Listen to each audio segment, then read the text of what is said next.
আলাইকুম ভিউয়ার্স, সবাই কেমন আছেন? আপনারা সবাই ভালো আছেন?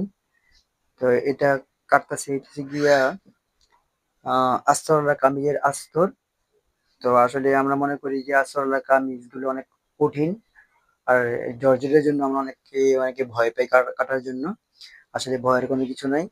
তো আমরা এখানে আস্তরের জন্য নিয়ে নিছি হলো আপনার 2.5 গজ কাপড়। তো একটা জামার আস্তরের জন্য 2.5 গজ যথেষ্ট। এখান থেকে আবার হাতা হবে, ছোট করে হাতায় আস্তর হবে। তো আমরা এখন আস্তরওয়ালা জামা কাটিং করব।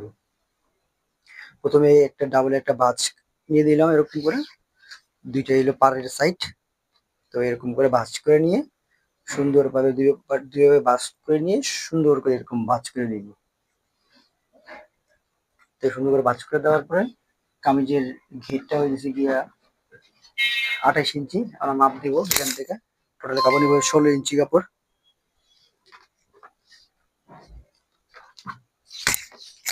আমরা 16 ইঞ্চি কাপড়ের চড়া নিব। 16 ইঞ্চি চড়া নেওয়ার পর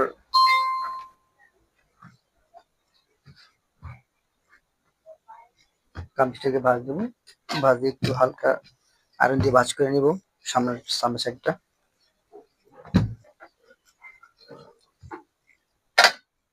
তো ভাঁজ দেওয়ার পরে এখন আমরা মার্কা করব। উপরে হইতেছে গিয়া আমরা সবসময় শুরু করি নিচ থেকে নিয়ে আস্তরের।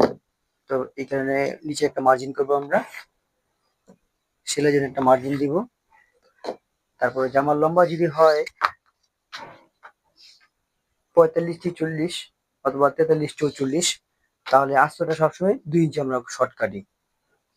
তো এটা জামার লম্বাটা হইতেছে গিয়া কাপড়ের লম্বা যা আসে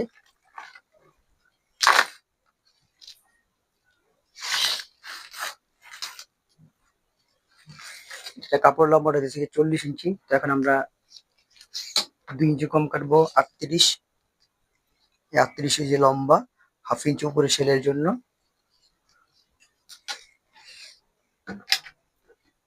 এখন আমরা মার্জিন টানবো কাঁধের অথবা শোল্ডার, দুইটা একই কথা। তো শোল্ডার থেকে নিয়ে শোল্ডারের হাফ ইঞ্চিতে নিয়ে আরমোলের মাপ অথবা মোড়ার মাপ দিয়ে আমরা 7.5। তারপরে এইখান থেকে ধরেই ইঞ্চি টেপ দিয়ে উপর থেকে আমরা সাইডটার মাপ নেওয়া হবো। সাইডটার মাপ নেওয়া হলো 20.5। কোমরটা হইতেছে গিয়া 34, কোমরটা হইতেছে গিয়া 14। তো এখন কথা হইতেছে যে বডি আর কোমরের মাঝামাঝি একটা যে চিহ্ন হয় ওইটা একটা কোমরের চিহ্ন। তো আমরা বডি দাগ দিয়ে নিব, তারপর আমরা কোমরে দাগ দিব, তারপর সাইড কাটার উপর দাগ দিব, একটা মার্জিন টানবো।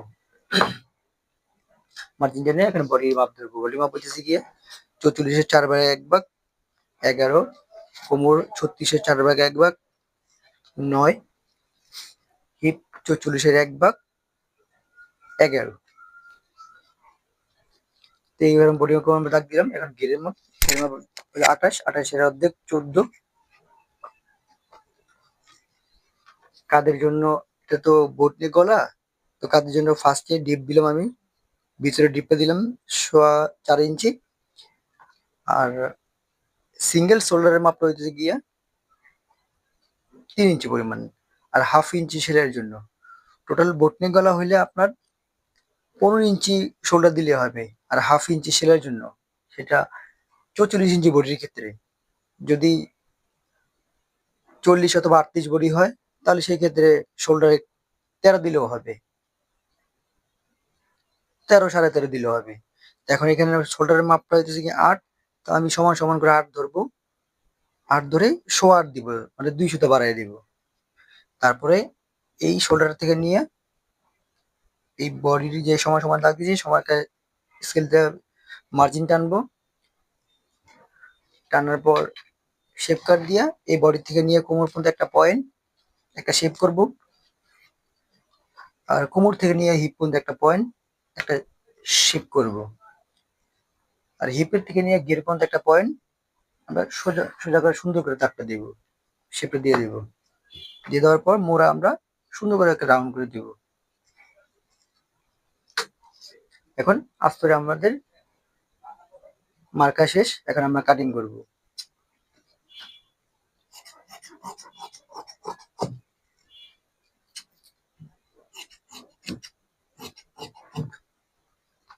সব সময় আস্তর জামাগুলো আপনারা আগেই ফার্স্টে আমরা আস্তর কাটবেন। আস্তরটা কেটে নিয়ে সুন্দর করে কাপড় উপরে বসে আপনারা জামাটা কেটে ফেলবেন।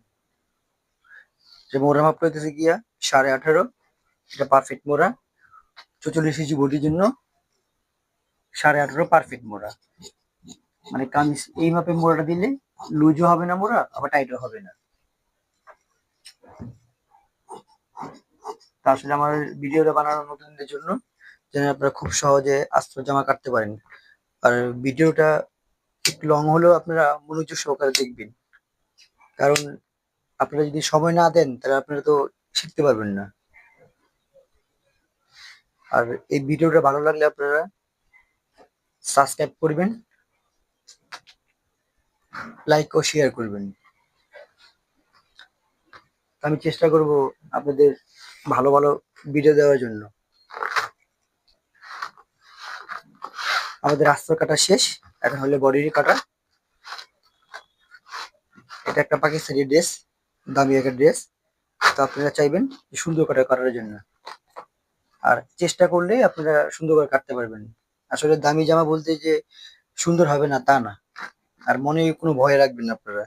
আর ভয় পাইলে তো আপনারা কাজ করতে পারবেন না।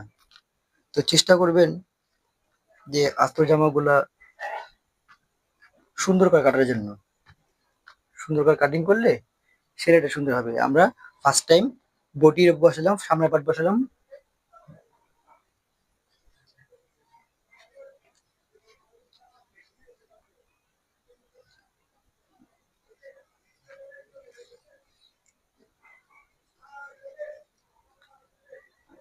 বডি সামনে বসানোর সময় খেয়াল রাখতে হবে যে এই সামনের সেন্টার গুলো যেন সমান সমান সুন্দর করে বসে। যেহেতু সামনের গলা এটা বডি বানানো, তাই সুন্দর করে মাছ সেন্টার করে আপনারা বসিয়ে নেবেন। মাছ সেন্টার করে বসিয়ে নেওয়ার পর পিছনের ব্যাক পার্টটা আপনারা বসাবেন এটা সমান সমান করে।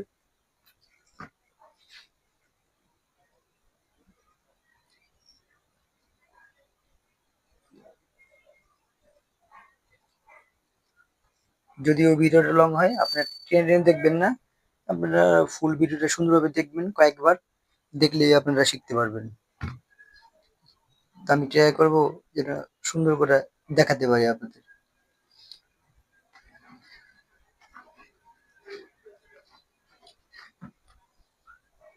আসলে কাটিং করা তেমন কষ্ট না, মনে হয় আমরা জানি যে মনে হয় অনেক কষ্ট, আর শেখাটা মনে হয় অনেক কষ্ট। আসলে কষ্ট বলতে কষ্ট তো সব কাজেই আছে, তারপরে আপনারা চেষ্টা করবেন যেন করার জন্য। অনেক মানুষ চেষ্টা করলে সবকিছুই পারে করতে। এই আমরা সুন্দর করে বডিটা বসাই নিলাম। বসায় নেওয়ার পরে একবারে সিম্পল এই আস্তরটা আপনি কাটলেন। আস্তর তো কাটাই শেষ। আস্তরটা সুন্দর করে উপরে বসায়া সুন্দর করে বসাই দিবেন আপনারা। বসায় দেওয়ার পর এবার সুন্দর করে বসাবেন, গলাটা দেখবেন ঠিক আছে কিনা। তারপর সুন্দর উপরে বডিটা এর উপরে বসাবেন।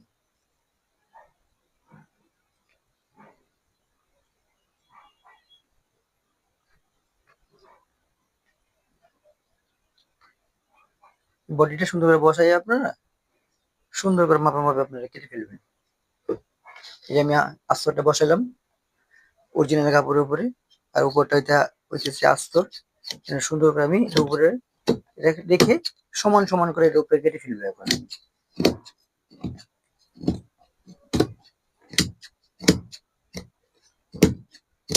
আসলে আমরা মনে করি যে আস্তর জামা অনেক দামি জামা, যদি ভুল হয় নষ্ট হয়ে যাবো। আসলে ভুল হওয়ার কোনো কিছু নেই। ফার্স্ট টাইমে আপনি আস্তরটা কাটবেন, ওই আস্তরটা সুন্দরভাবে কাটলেই তো আপনারা সুন্দরভাবে এইটার বডিটা কাটতে পারবেন। জাস্ট বডিটা উপরে আস্তরটা রেখে সুন্দর করে আপনারা কেটে ফেলবেন।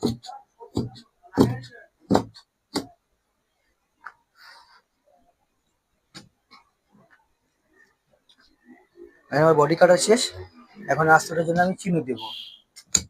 এই বডির চিহ্ন একটা, কোমরের একটা চিহ্ন, আর হিপের একটা চিহ্ন। আর এই মাঝখানে হিপ আর ঘেরের মাঝখানে একটা চিহ্ন দিবেন। তাহলে কি হবে, আপনার আস্তটা সেলাই করার সময় বড় ছোট হবে না। এই আপনারা এই আস্তরটা, আসলে জামাটা কেটে ফেললাম। এখন কাজ হইতেছে গিয়ে